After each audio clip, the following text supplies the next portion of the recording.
Welcome back, class. So last time we were learning about the magnetomotive force, and we have found that the magnetomotive force can be represented as the product of the number of turns and the incoming current, or we can also represent this as the magnetic field multiplied with the mean path length.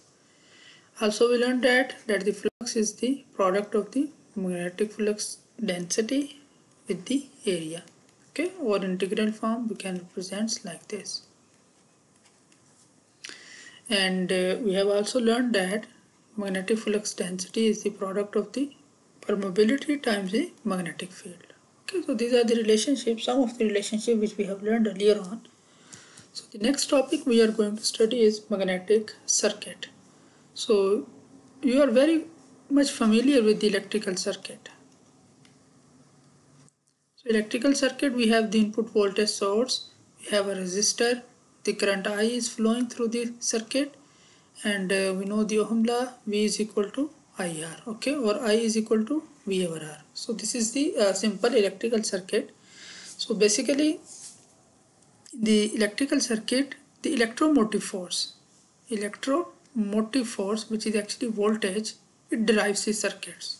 Okay, so the voltage is driving the electromotive circuit. Okay, and now if we make a simple magnetic circuit, so here we have the electromotive force, so we will also have the magnetomotive force. Okay, the source will be replaced with the magnetomotive force, and we know that what is magnetomotive force? F, right, which is typically Ni, okay, or HL. And then in the circuit, instead of resistance, we will have a similar element which we call reluctance. Okay, we call this reluctance. Okay, so this is our reluctance. So we know that in the magnetic circuit, when the current flows, there will be a magnetic field and eventually there will be a flux. Okay, so the flux will be generated.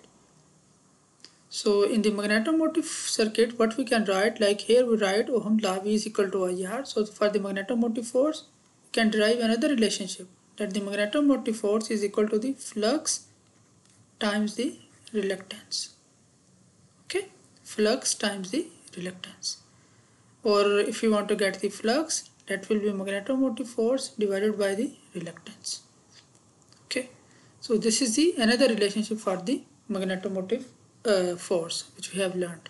Okay, now see, we already know that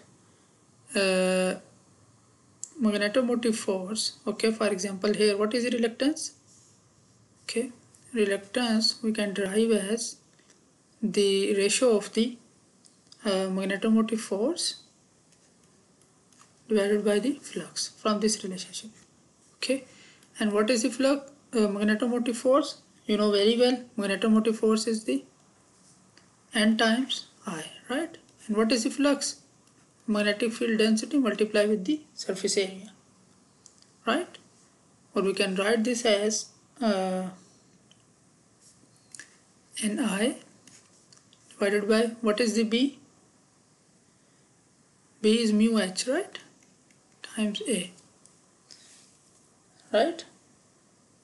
And also you know that for the magnetomotive force, which it is equal to the N times I. So this is another relationship, or we can also write this H dot L, right? They are same.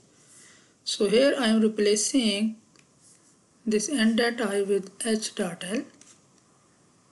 Okay, so bottom it will remain same. So H and H will be cancelled out. So we have L over mu A. Okay, so the reluctance of the magnetic circuit is what? Mean path length divided by the permeability multiplied with the area. Okay, so this is the way we calculate the reluctance. So if you want to calculate the reluctance of a magnetic circuit, what you need? Mean path length, permeability, and the area. So the rules of the reluctance are same like in the for the electrical circuit. For example, if two reluctance are in series, so the net reluctance will be their sum. Okay, similarly if two reluctance are in parallel, so we will apply the parallel rule. Okay, R1 into R2 to R1 plus R2. So the rule of the series in parallel are same for the reluctance as in the electrical circuit. So this is a new relationship for the magnetomotive force, and this is the relationship for the reluctance of the circuit. This is the same explanation. So if the current I is flowing in a magnetic circuit, okay, and you want to find the direction of the magnetomotive force, so what you can do, just use the right hand rule. For example, if this is the direction of the current I, okay, so just like place your thumb towards the direction of the current and just roll your fingers, okay, just roll the finger of your right hand, okay. So if you roll the fingers, so the fingers will be telling you the direction of the magnetic field or the magnetic field density or magnetomotive force, okay. So this way we can find the, so if the curl is representing, for example, if the curl is representing the magnetomotive force, okay, then this will be the direction of the current, okay, the other way. Now we are actually moving towards the solving of the magnetic circuits, okay. So before the solving of the magnetic circuit, there are some assumptions which we are making so that we can solve the circuit easily. The first one is, for example, usually for the physical structures, we'll know that, for example, the flux is coming here from this point. This is the outgoing flux, okay. So this is our node point. So basically flux lines are continuous lines, okay. They are not like a discrete or the discontinuous lines. So when we talk about the flux lines, magnetic flux lines, they are continuous lines. For example, this is the node, so this is a continuous lines for the incoming flux, and these are the outgoing flux, okay. And the rules are same, that the total flux which is coming, it will be equal to the total outgoing flux.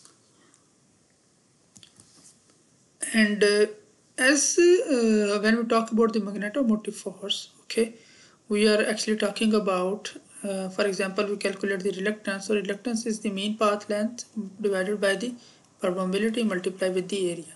So permeability is the property of the material, okay, and usually like if you talk about the ferromagnetic material, the permeability is very high. So basically the reluctance, okay, or we know that actually magnetomotive force or flux is the flux times the reluctance, okay. So the generated flux or the magnetomotive force are eventually depending on the reluctance, and the reluctance is depending on the permeability. So the changing permeability will affect the generated flux, okay, and but not all the flux is present for the calculation, so there will be some leakage due to the properties of the material, okay. So we are ignoring those small leakages for our calculations, okay. And also we assume certain mean path length because we have to calculate this, and based on that we calculate the reluctance, okay. So also the permeability of the material is actually varies with the frequency, okay, but we are ignoring that, so we assume that, or varying with the current, okay, because we know that B is mu h, so mu is basically B over h, right. So the changing current will affect the magnetic field or magnetic flux density, and it eventually affect the permeability. So we just assume that it's a constant for our calculations, okay.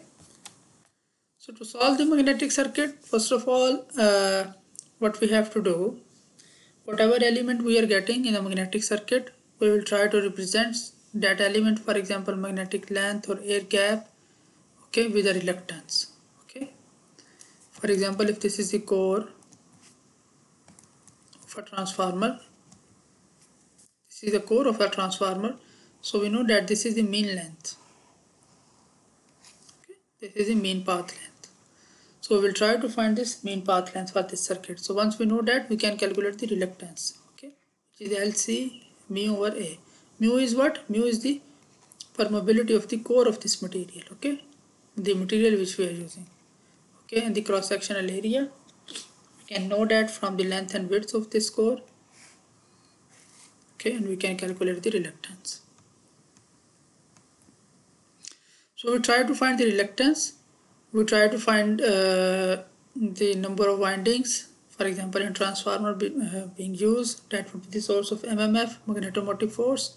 And if you know the magnetomotive force, we can calculate the voltage, flux or current, and then we just apply the simple KVL or KCL rules to solve the circuits.